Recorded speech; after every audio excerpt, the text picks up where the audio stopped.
All right, guys, welcome back. Like I said, we had a loaded fight week last week. We just got done talking about Bellator. Now, Wally Wall and I are going to be breaking down last weekend's UFC Fight Night, Lewis versus Oleinik. What a beautiful fight. There was 0 people in attendance. I just wanted to point that out. We have no fun. Okay, listen, they couldn't sell 1 ticket for this pay-per-view. That's how bad it was. And the co-main event was even worse. They couldn't even sell tickets to that either. Oh my God. I'm just talking shit. If they allowed fans, that motherfucker would have been sold out. Anything with the black man. The Black Beast is hilarious. He left us with yet another soundbite after he made it a beautiful knockout of Alexei Oleinik. Sometimes you just got to take a shit. Yeah, sometimes you just have to. Exactly. But I'm telling you, bro, the Black Beast is honestly probably the funniest guy we have in the UFC. Kevin Holland getting pretty close, man. That dude is hilarious as well. Yeah. Beautiful performance up and down the entire card. The fight that started it off for me, Irvin Rivera wins a split decision over Ali Akisi. Very beautiful fight. I thought Irvin Rivera was able to push the pace all 3 rounds. I think he won decisively the last 2 rounds. I think they gave the first round to Ali. It was a great fight nonetheless. I would love to see Irvin Rivera continue to climb up that bantamweight rankings.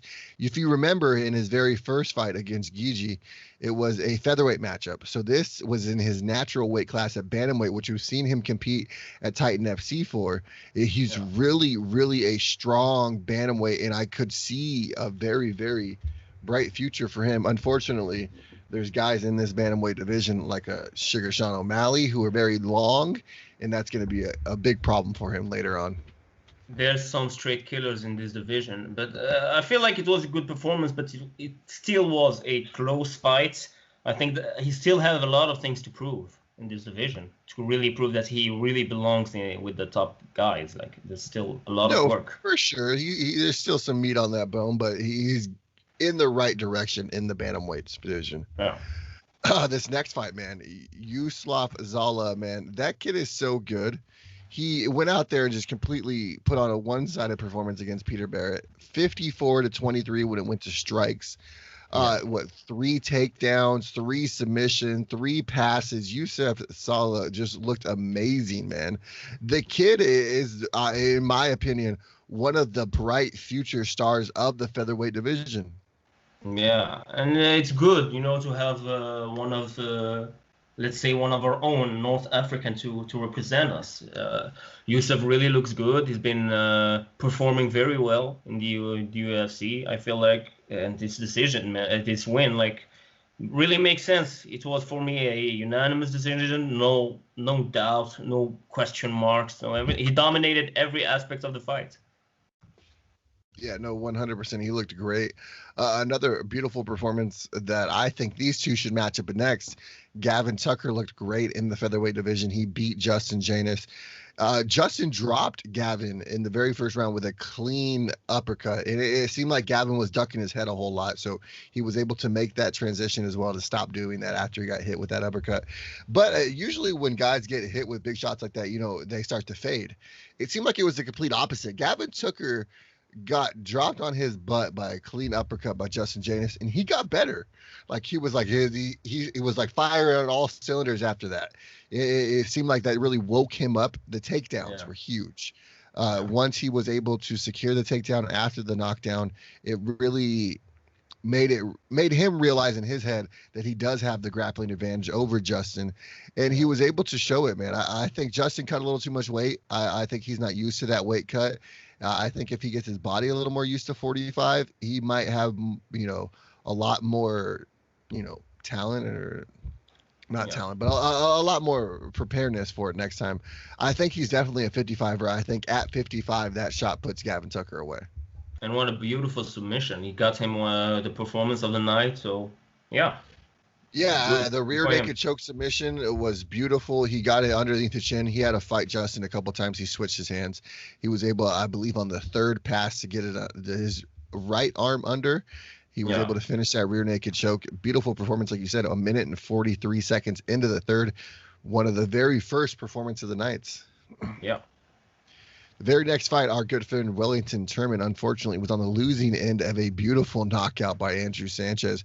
Andrew Yeah. Sanchez hit Wellington Turman. I don't think Wellington Turman has woken up since.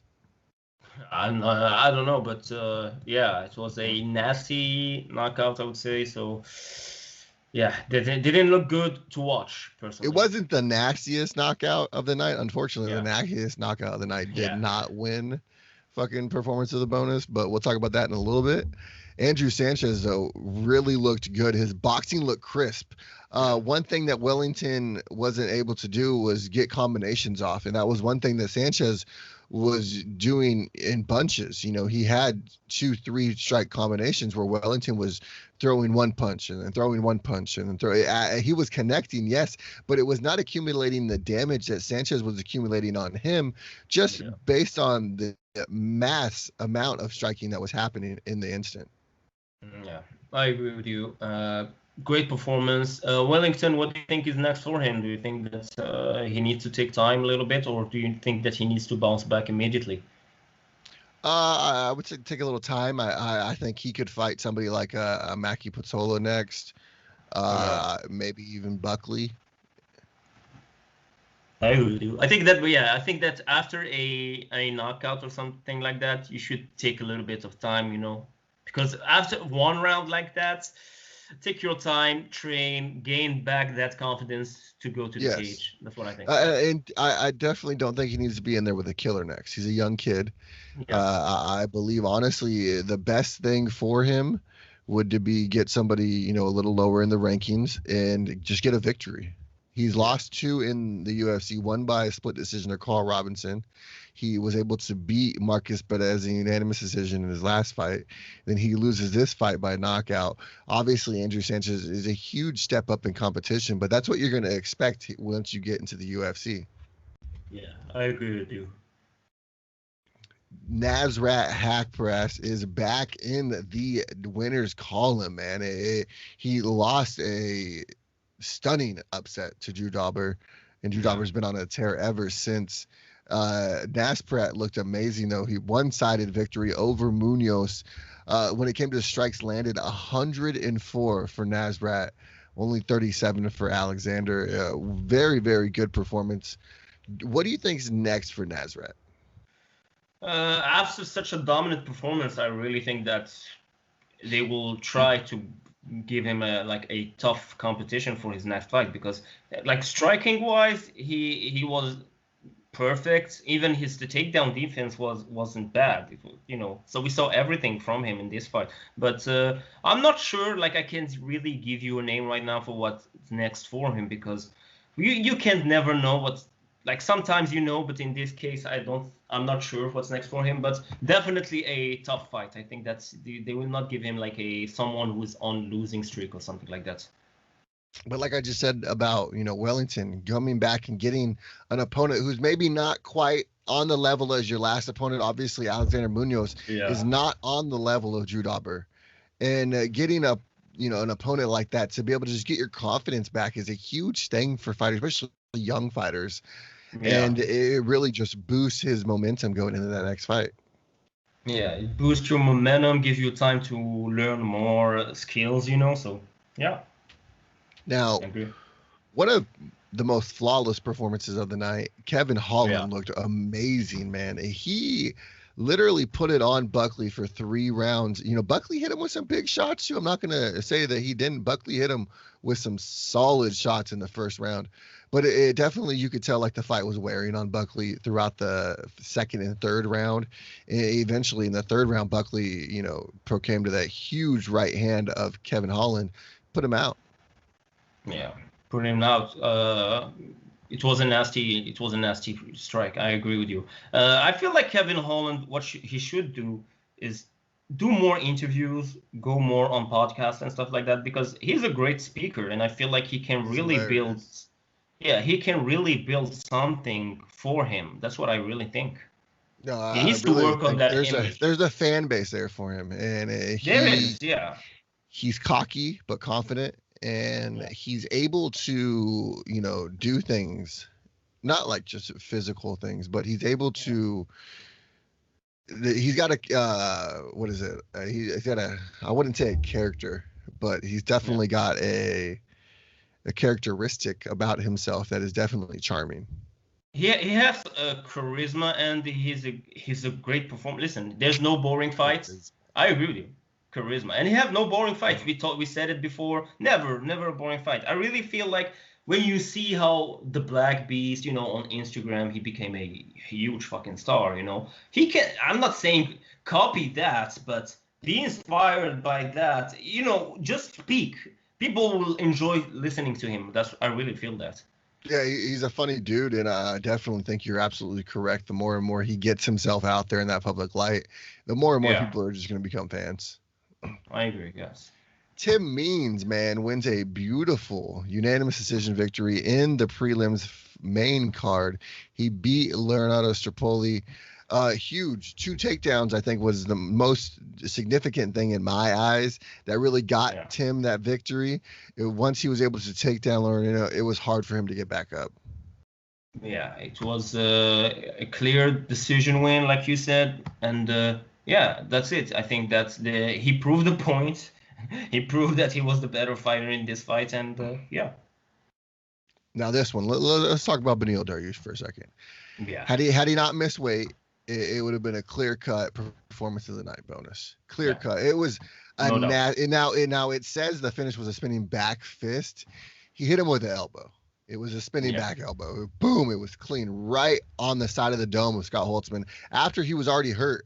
Beneil Dariush had hurt him multiple times in that fight, and there was situations where I really thought if Beneil would have just pushed the pace a little more, he could have got him out even earlier.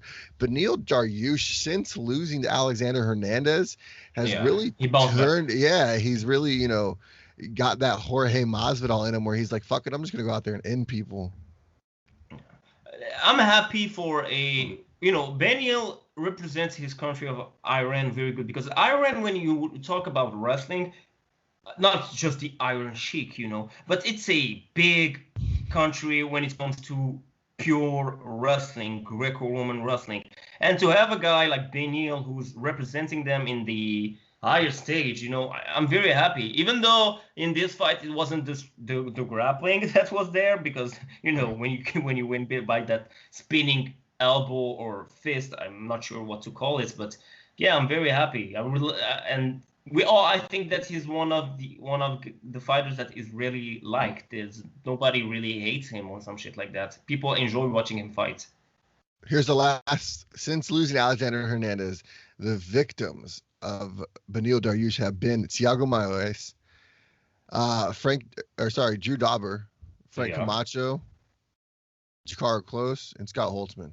That's a pretty good 5-fight win streak right there.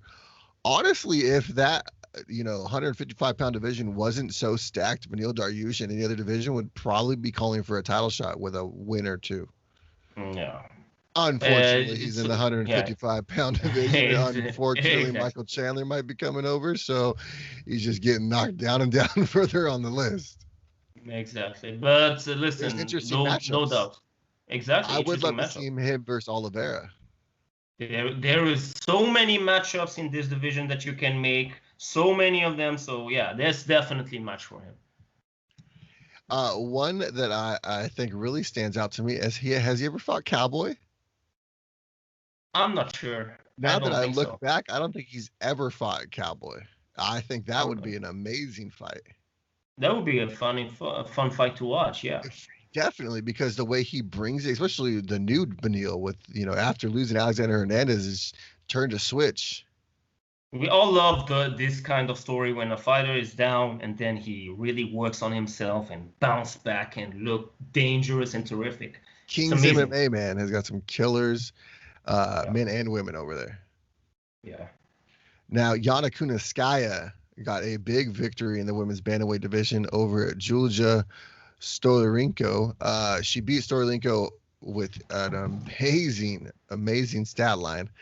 The strikings was 43-6. This is a unanimous decision victory. There was just complete one-sided pressure and control by Yana Kunitskaya. And that's the best way to put this. It was not a really dominating performance, but it was a really controlling performance. I feel it wasn't a surprise. I think that you called it, if Definitely. I'm not wrong. Yeah, it wasn't really a surprise. I feel like she just proved herself once again that she's really, really one of the toughest fighter right now in this division. Yeah, and in that women's bantamweight division, because the champion has already gone through everybody, it only takes a win Yeah, or two, and you're right there in the title shot. exactly. So who knows? And she's already main evented a huge main event against a former very dominant champion. So